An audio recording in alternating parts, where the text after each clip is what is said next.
Welcome to Riseful, where underdogs rise, justice wins, and every story reminds you, no one stays powerless forever.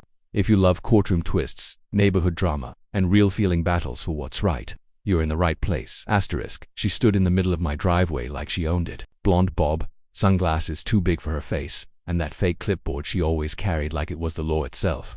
I hadn't even finished pulling the last box out of my truck when she barked. "You can't unload here. This property isn't yours." Her voice carried across the street, sharp enough that neighbors peeked through their blinds but didn't dare step outside. I wiped the sweat off my forehead, still holding the box, and asked calmly, "Really?" "Because the keys in my pocket say otherwise." That made her smirk, like she had already won some game I didn't know I was playing. Before I could even set the box down, she slapped a folded paper against my chest. "Official notice from the HOA.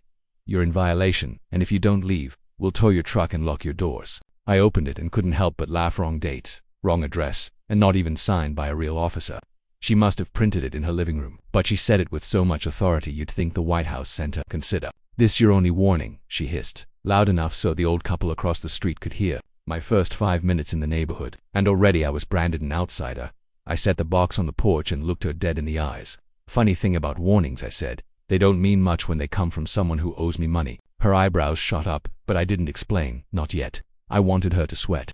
She was so used to pushing around families, so used to seeing people back down when she raised her voice. That was her power, fear. But I wasn't here to play along. She crossed her arms tighter and snapped, "If you don't comply, I'll have enforcement here in minutes." My gut told me that meant her usual game calling, her cousin or some friend dressed up like security, hoping to scare me out. The neighbors kept watching. Some looked worried for me, others looked curious, like they'd seen this scene before and wanted to know how I'd react. I kept my tone calm, almost casual, though inside my chest the heat was building. "Go ahead," I said softly. "Bring whoever you need." She blinked, not used to someone calling her bluff so easily. She stepped back half an inch but tried to cover it with a fake laugh. Then, under her breath but just loud enough, she muttered, "You have no idea who you're dealing with." What she didn't know was that the truth cut both ways.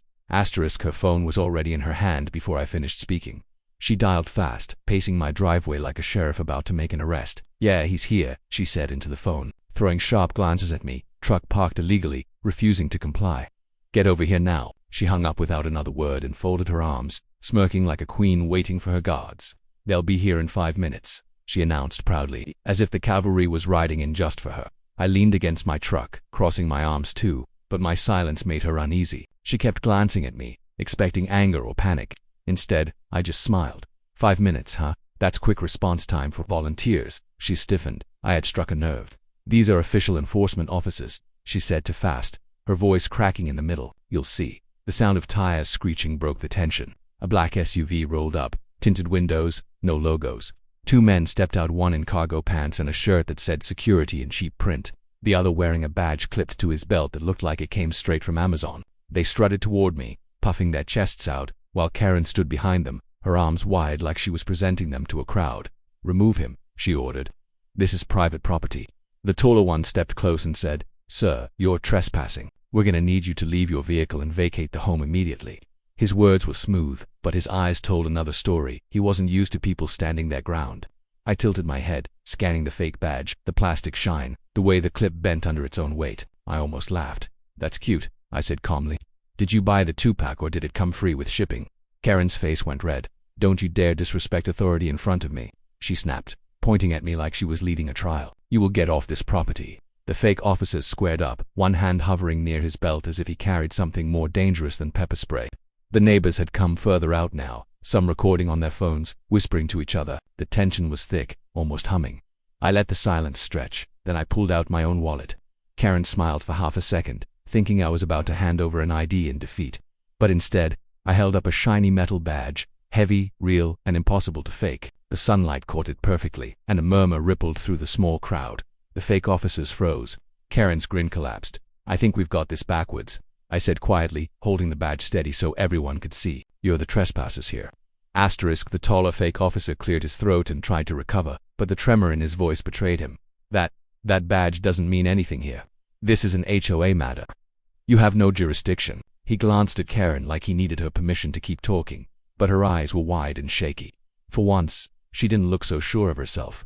Still, she forced her chin up and barked, "Don't just stand there. Tow his truck. Block his driveway if you have to." The shorter man hesitated, but walked toward my truck with a cheap clamp in his hand. That's when the crowd of neighbors edged closer, some of them whispering loudly on purpose. "That's his house. I thought he bought it last week. Isn't he the one who—" Their curiosity spread like fire. Cameras now fully pointed at Karen and her little officers. Every second she lost control, her face reddened more. I didn't move from my spot, just raised my voice enough for everyone to hear. "Touch that truck, and I'll charge you for tampering with private property." Last I checked, impersonating law enforcement isn't exactly a slap on the wrist. The man froze mid-step, his clamp dangling. Karen stormed toward me, nearly shaking, her voice cracking. "You don't belong here. People like you think you can just walk in and take over our neighborhood. Well, not under my watch." That line, "people like you," hung in the air like poison. A woman across the street gasped loud enough to turn heads. Phones zoomed in closer. Karen must have realized too late that her mask slipped, that her entitlement sounded uglier than she intended. Still, she doubled down, spitting the words through clenched teeth. "You'll never fit in here, we'll make sure of it." I stepped forward, close enough that she had to tilt her head to look at me. My voice dropped lower, steady and cutting. "Fit in? Karen, I'm not here to fit in. I'm here to collect." Her face twisted in confusion, caught between anger and panic. She opened her mouth to respond, but before she could, I pulled out a folded document from my jacket, thick stamped. "Official." I held it high so the neighbors could see this. I said, tapping the page, "is the lease agreement for this entire block. Your HOA doesn't just answer to me." I paused, letting the suspense crackle in the air. "They pay me rent every single month." The crowd erupted in whispers, shock spreading fast. Karen's jaw dropped as the weight of my words hit her like a brick. The fake officers looked at each other, suddenly realizing they were on the wrong side. For the first time since I stepped out of my truck, Karen didn't have a single word to throw back at me, and that silence, it was louder than her screaming ever could be.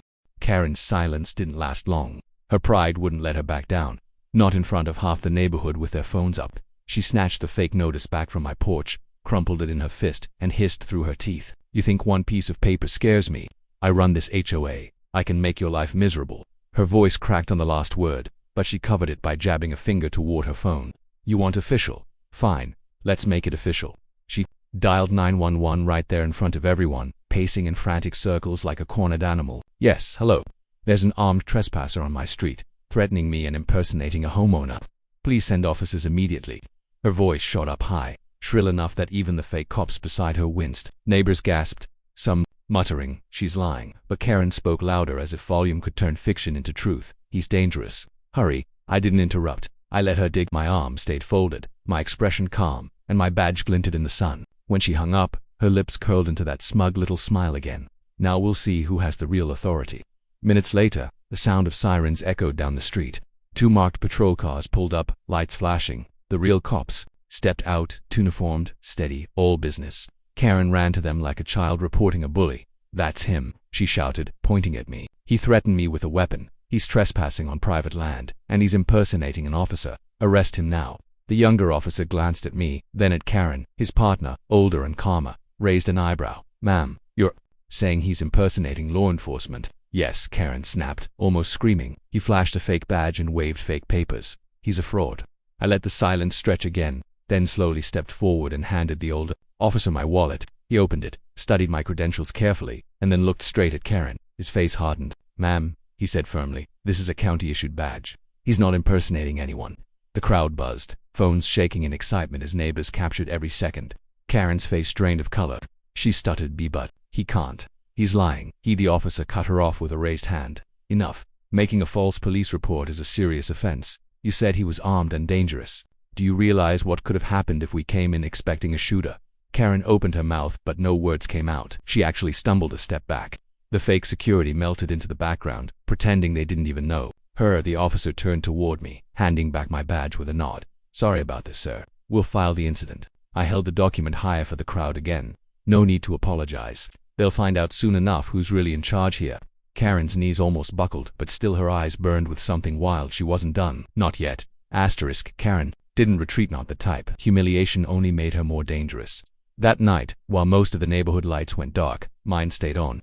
I was unpacking boxes when I heard the faint scrape of shoes on gravel outside my window. My instincts flared. I knew that sound. Quiet, sneaky, desperate. I slipped the curtain back just enough to see her crouch near my truck, a can of spray paint in her hand. She was muttering under her breath, shaking, her face twisted with rage. I opened the door slowly, not making a sound, and let her dig her hole deeper. She raised the can, ready to spray across my windshield. That's when my porch light snapped on automatically, flooding the driveway in white. She froze, caught like a thief in a spotlight, but instead of running, she shouted, "This is my neighborhood. You don't belong here," and sprayed a thick red line across the hood.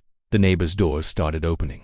One by one, phones came back out, recording. Karen whipped her head around, realizing too late that she wasn't alone in the dark. The same woman who gasped earlier called out, "We've seen enough, Karen." Another voice added, "You've done this to all of us. Now it's his turn." Karen spun in circles, cornered by her own street lies. She screamed, "He's brainwashing you. He's dangerous." But nobody bought it anymore. One neighbor stepped forward with a trembling voice. "You fined me $500 for planting roses. You towed my car when it was parked in my own driveway. You told my kids they couldn't ride bikes on the sidewalk." One by one they started confessing, anger rising. "You threatened foreclosure over paint color. You screamed at my wife in front of our children." The floodgates opened, and every hidden resentment poured into the night air. Karen's bravado cracked. She shook her head violently, waving her arms like she could erase their words. "Shut up, all of you. Shut up, I'm in charge here. You don't get to turn on me." But the crowd didn't shrink this time, they closed in. And all of it, every second, was being filmed. I finally stepped off the porch, slow and steady, holding my phone out too. "Looks like I'm not the only one collecting tonight." Karen's eyes darted to me, wide with panic, the spray can slipping from her grip and clattering to the pavement. The power she had ruled with for years was collapsing right there, under the same streetlights she thought protected her. And for the first time, she knew it. Karen didn't sleep that night, none of us did. By morning she had rallied what little pride she had left. As I walked out to grab a coffee, I saw her storming down the street in heels too sharp for the pavement. Clutching a thick binder stuffed with papers, she knocked on doors like a politician on doomsday, shouting, "Emergency HOA meeting. Everyone must attend immediately." The neighbors followed reluctantly, some rolling their eyes, some bringing their phones again. Curiosity pulled me along, too, though I stayed near the back. She gathered everyone in the small community hall at the end of the street, standing at the front like a queen on trial. She slammed her binder down and began her speech. "This man is a fraud," she screamed, pointing at me in the crowd. "He's trying to take over our community with lies and fake documents. If we don't act now, he'll destroy everything we've built." Her voice cracked with desperation, but she forced it louder. "We need a vote. Vote him out. Revoke his rights. Show him we are in charge." But something shifted this time. Instead of clapping or nodding, the crowd stared blankly. A neighbor raised his hand. "Karen, when's the last time you actually let us vote on anything?" Another muttered, "Yeah, you changed the bylaws without asking." Murmurs spread fast, accusations rolling in like a wave. "You raised our dues for your landscaping. You fined me for having a flag. You threatened to evict my parents." Karen banged the table, her binder shaking. "Stop it. None of that matters. This is about him. He's the enemy." She pointed at me again, her finger trembling. That's when I stepped forward. Calm, steady, my voice slicing through the chaos. "Karen, you're right. This is about me, and it's about them."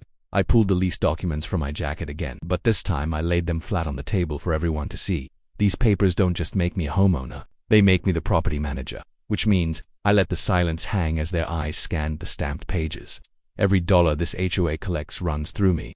The room erupted gasps, whispers, some even laughed out loud. Karen lunged for the papers, but two neighbors blocked her, shaking their heads. "Not this time, Karen," one said firmly.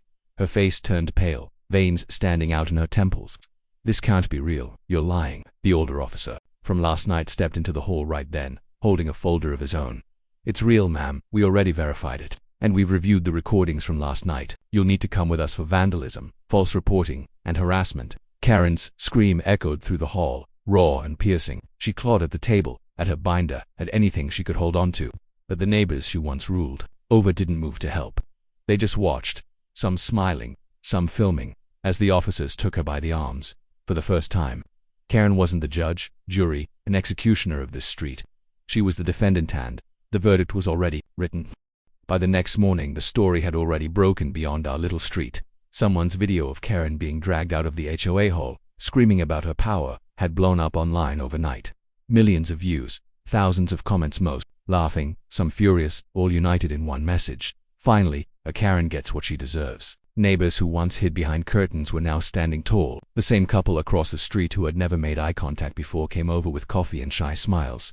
"We've lived here 10 years, the husband said softly, "and you did in one night what none of us could. You freed us." I could see the weight lifted off their shoulders. The quiet relief of people who had been prisoners in their own homes without bars on the windows. Even the HOA board, what was left of it, came knocking. 3 members showed up, pale and embarrassed. We never knew she'd gone this far, one of them said nervously. She bullied us too. Threatened to ruin us if we spoke against her. They asked if I would step in temporarily to oversee things until the mess was sorted. I didn't answer right away. I wanted them to sweat, to feel what it meant to rely on someone they underestimated.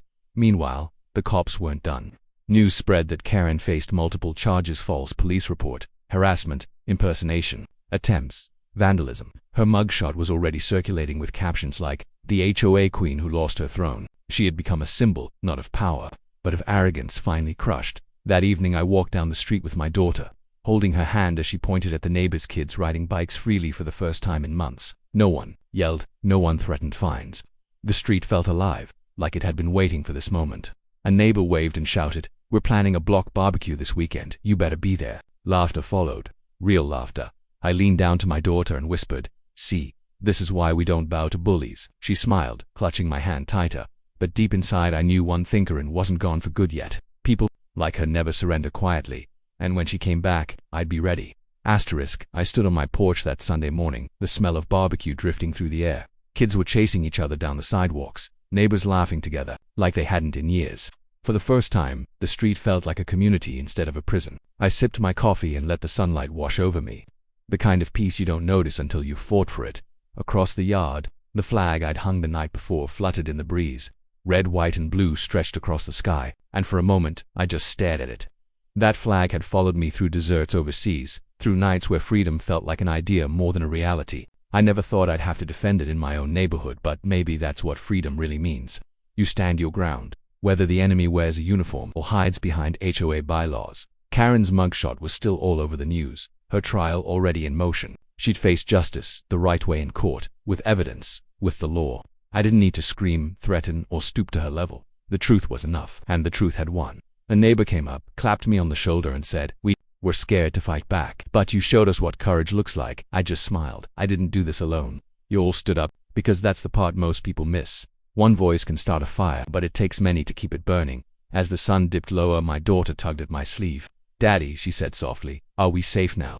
I looked at her, at the families laughing in the street, at the flag snapping in the wind, and I nodded yes, baby, we're safe, and no one will ever take this away from us.